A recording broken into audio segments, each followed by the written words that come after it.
Update India TV, हर खबर सच्चाई। दारव्हा तालुक्यातील गौळपेंड येथील रहिवासी अब्बादास भाऊ जाधव यांची भारतीय जनता पार्टीच्या वतीने दारव्हा तालुकाध्यक्षपदी निवड।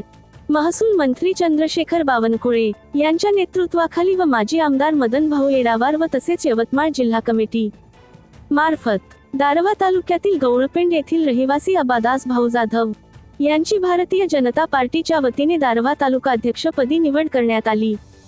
जाधव यांच्या निवडीने तालुक्यातील कार्यकर्त्यांमध्ये उत्साहाचे वातावरण आहे। अब्बादास जाधव हे गौळपेंड येथील सामाजिक आणि राजकीय क्षेत्रातील परिचित नाव आहे। गेल्या अनेक वर्षापासून ते भाजपाच्या विचारधारेशी जोडले गेले असून तालुक्यात पक्ष संघटन मजबूत करण्यात त्यांचा मोलाचा वाटा आहे। गावागावात पक्षांच्या ध्येय धोरणांचा प्रसार, कार्यकर्त्यांचे संघटन आणि सामाजिक उपक्रमामधील सक्रिय सहभाग, त्यामुळे जाधव यांनी पक्षात आपली वेगळी ओळख निर्माण केली आहे।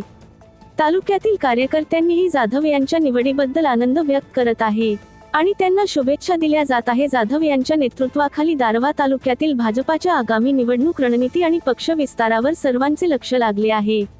यवतमाळ तालुका प्रतिनिधी प्रमोद मेटांगे।